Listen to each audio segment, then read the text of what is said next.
नारद ने अपने पूर्व जन्म का वृतांत व्यास जी को सुनाया।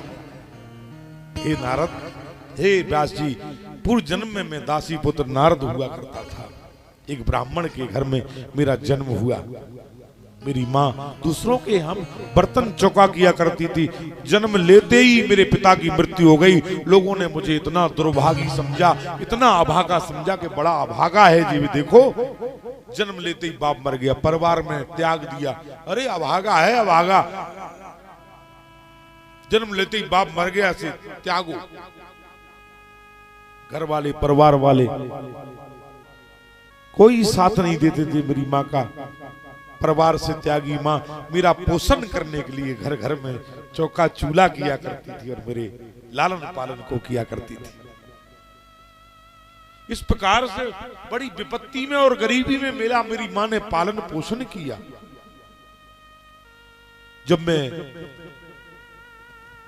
16 वर्ष का हुआ और मुझे थोड़ा सा ज्ञान हुआ, हमारे गांव में सत्संग करने के लिए कुछ संत और महात्मा आए। काम तो कुछ था नहीं, इसलिए मैं भी उस सत्संग में चले जाया करता था, उस कथा को सुना करता था। दिन भर महात्माओं का सत्संग सुनना, शाम को उनकी भोजन प्रसादी में सहयोग करना, भोजन बनवाना, पत्तल परोसना, खाना खिलाना।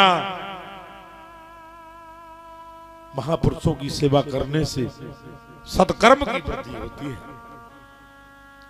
और भगवत प्राप्ति होती है। यदि सत्कर्म को बढ़ाना है, सत्कर्म के बढ़ने से ही भगवत प्राप्ति होती है। सत्कर्म को बढ़ाना है तो सत्पुरुषों की सेवा करना सीख लो। सत्पुरुष भगवान के जो भक्त हैं, संत हैं, महात्मा हैं, ज्ञानी हैं, उनकी सेवा करना सीख लो तो समझ लो सत्कर्म की वृद्धि होगी और तुम्हें सत्कर्म की वृद्धि के द्वारा भगवान की प्राप्ति हो जाएगी।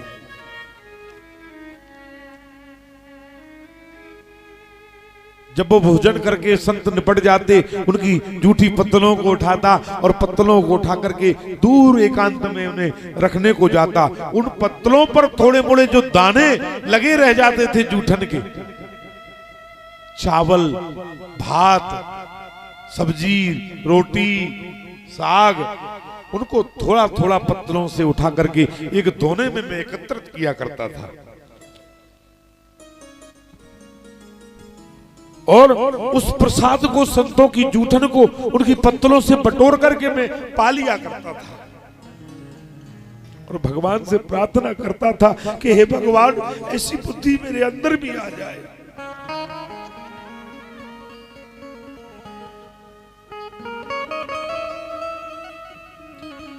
संतों की उस शीत प्रसादी से और मेरी बुद्धि जागृत हुई।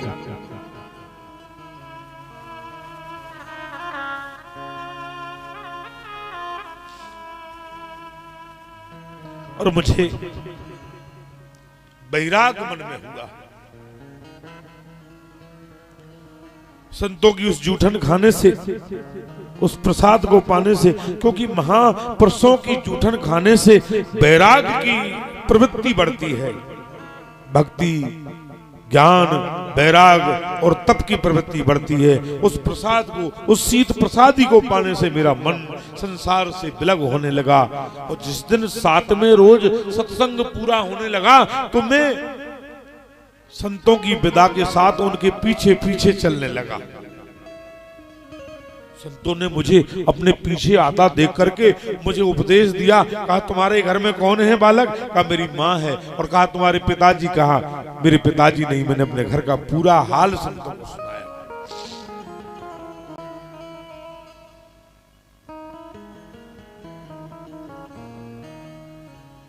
संतों ने कहा बालक अभी तुम अपने घर जाओ, क्योंकि जब तक जिसकी माता की सदगति नहीं होती तब तक किसी को संत बनना शोभा नहीं देता।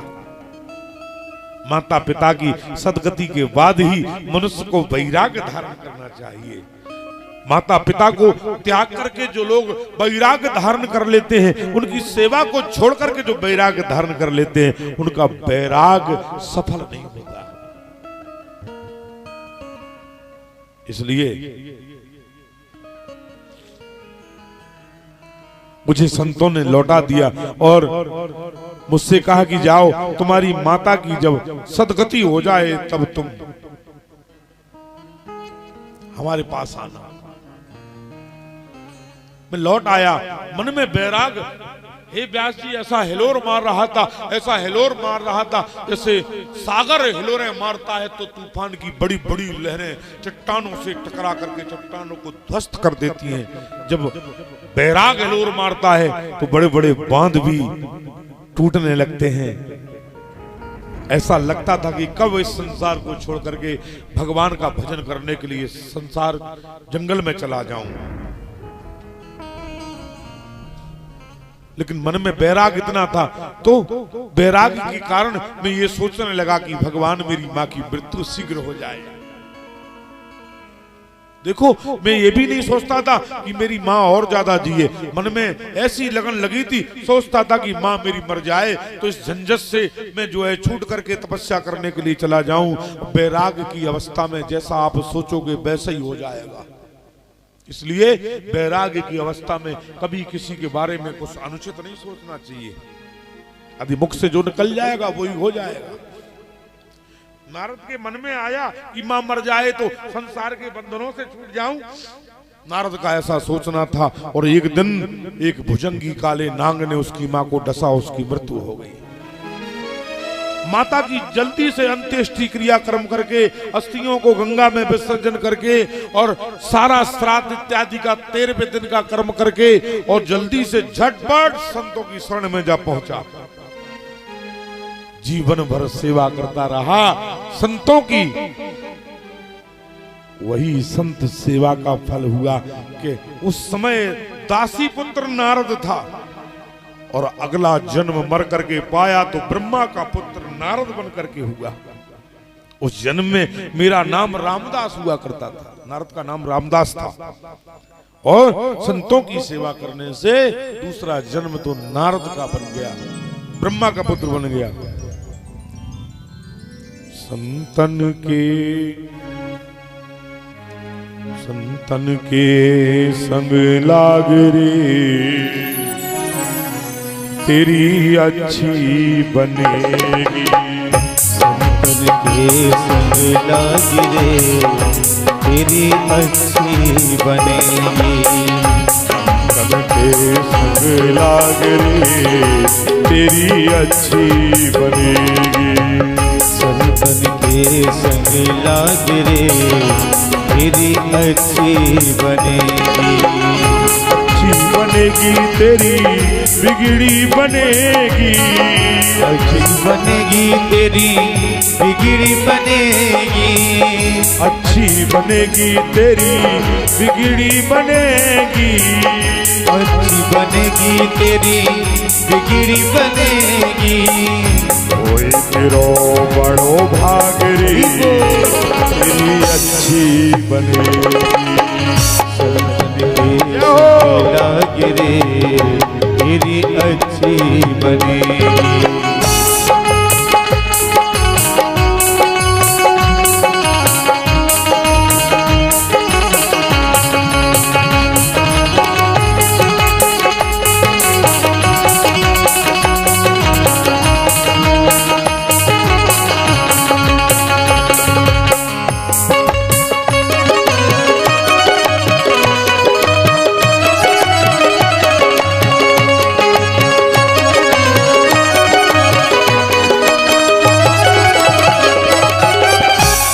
संतन संग कर पुण्य कमाई। संतन संग कर पुण्य कमाई। संतन संग कर पुण्य कमाई। संतन संग कर पुण्य कमाई। संतन संग कर पुण्य कमाई। पुण्य कमाई पुण्य कमाई। पुण्य कमाई पुण्य कमाई। राम चरण अनुराग रे तेरी अच्छी बनेगी। संतन के संग लाग रे तेरी अच्छी बनेगी।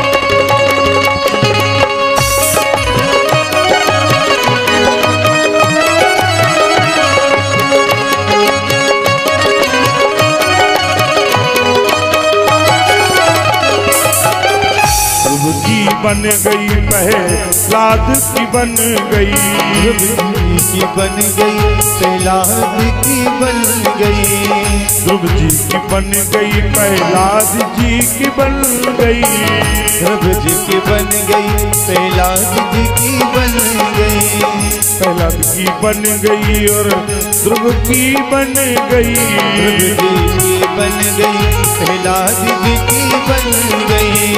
हरी सुमरन में लाग रे तेरी अच्छी बनेगी, संतन के संग लाग रे तेरी अच्छी बनेगी, संतन के संग लाग रे तेरी अच्छी बनेगी।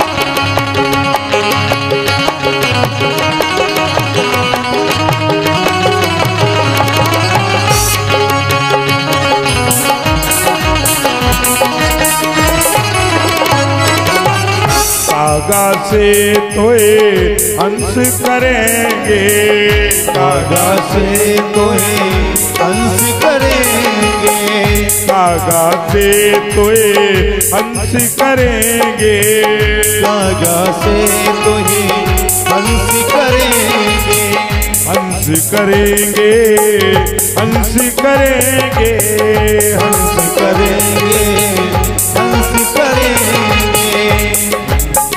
मिट जाए और के दाग रे तेरी अच्छी बने, संतन के संग लाग रे तेरी अच्छी बनेगी, संतन के संग लाग रे तेरी अच्छी बनेगी।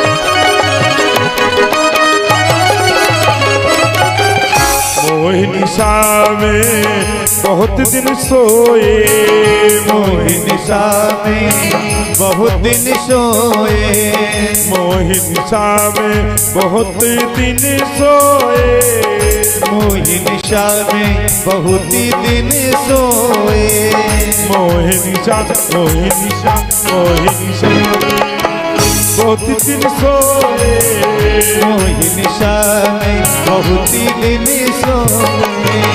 जाग सके तो जाग रे तेरी अच्छी बने, संतन के संग लाग रे तेरी अच्छी बनेगी, संतन के संग लाग रे तेरी अच्छी बनेगी।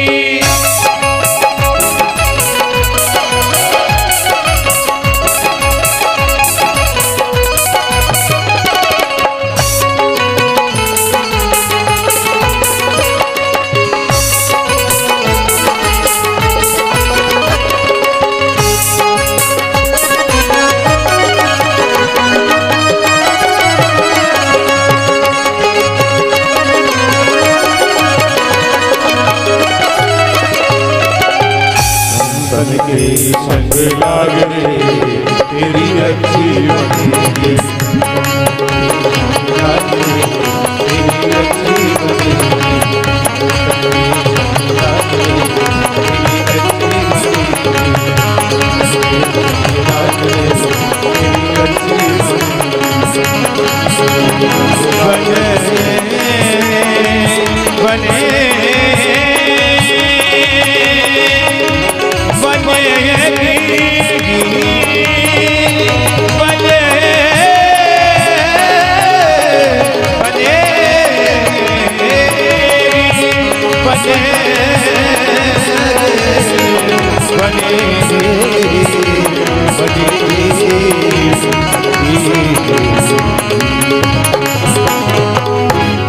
संतन के संग लाग रे तेरी अच्छी बने।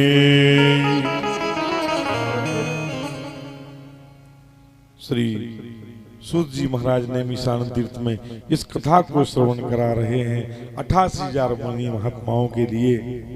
नैमिषे सूत मासीन विवाद महामतिम कथामृतरसा स्वादा कुशला सोन को ब्रवी।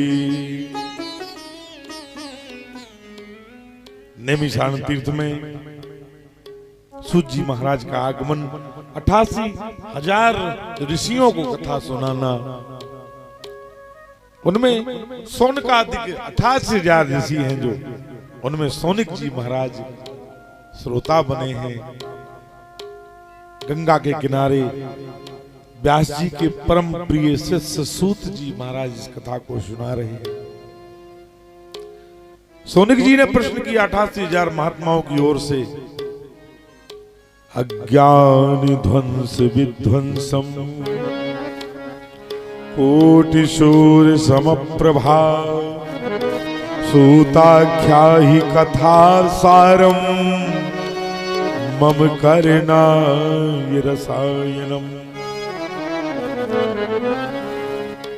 नैमिषे सूतमासीनो विवाद महामतिम कथामृत रसास्वादा कुशला सोन को ब्रवी। देखिए आप, कथा में एक बड़ी सुंदर बात आई, एक अच्छा शब्द आया है इस श्लोक में, कथा मृत रसा स्वादा। आदमी को स्वाद होगा तो स्वाद को बता पाएगा, स्वाद नहीं है तो वो स्वाद बता नहीं पाएगा। किसी किसी आदमी की स्वाद इंद्री खत्म हो जाती है दिमाग से, तो उसे स्वाद नहीं आता है। डॉक्टर के पास इलाज कराने के लिए पहुंचता, कहा डॉक्टर साहब हमें स्वाद नहीं आता, नमक खिला दो तो नमक का स्वाद नहीं आता, मिर्ची खिला दो तो मिर्ची का स्वाद नहीं आता, मीठे का नहीं आता, खट्टे का नहीं आता। जो 6 प्रकार के स्वाद हैं व्यंजनों के, वो 6 रसों का हमें स्वाद नहीं आता। उसी प्रकार से सौनिक जी महाराज कैसे श्रोता है, कथामृत रसा स्वादा, कथा रूपी अमृत के स्वाद के जानने वाले हैं। स्वाद को जानने वाला 36 प्रकार का व्यंजन, 56 प्रकार का व्यंजन ऐसे आदमी को खिला दो जिसे स्वाद न आता हो, उससे पूछो कि क्यों भाई कैसा बना था, तो वो क्या कहेगा कि मुझे नहीं पता कैसा बना था। यदि 56 प्रकार के व्यंजनों का स्वाद पूछना है तो किससे? स्वाद जानने वाले से पूछो। कथा मृत रसा स्वादा कुशला सोन को ब्रवीत। और वो भी स्वाद को जानने वाला हो और स्वाद को बताने में कुशल हो। जानना ही ठीक नहीं है, एक तो जानना है और दूसरा बताना है। कई लोग बात जान तो जाते लेकिन दूसरों को बता नहीं पाते कि वो चीज हम बताएं कैसे। जानते तो है सब लेकिन उसको बताना नहीं आता है। तो सौनिक जी महाराज जो प्रश्न कर रहे हैं 88,000 महात्माओं की ओर से, क्यों कर रहे हैं? 88,000 महात्माओं ने उन्हें अग्रणी क्यों कर दिया? आगे किसे करेंगे? जो स्वाद में जानता होगा। जो चीज हमारी समझ में नहीं आएगी तो बाद में हम सौनिक जी से पूछ लेंगे कि भैया सौनिक जी, सूत जी ने वो बताई थी वो फलानी बात, हम बात समझ नहीं पाए तो अब बता दो तुम फुर्सत से। अब बताने में भी चतुर होना चाहिए। घर में भोजन बनाने वाली माता बहन होती है, भोजन बनाने में उसे चतुर होना चाहिए, घर की सफाई करने में उसे चतुर होना चाहिए, जितना घर का ध्यान करने में उसे चतुर होना चाहिए, उतना ही जितना उसने घर को सुंदर सजा करके रखा है उतना ही उसे अपने मन को सजा करके रखना चाहिए। घर को सजाने से अकेले काम नहीं चलने वाला। जब तक मन को नहीं सजाया जाएगा क्योंकि दो प्रकार की सुंदरताएं होती हैं, एक तो सुंदरता तन की होती है और एक सुंदरता होती है मन की। बगला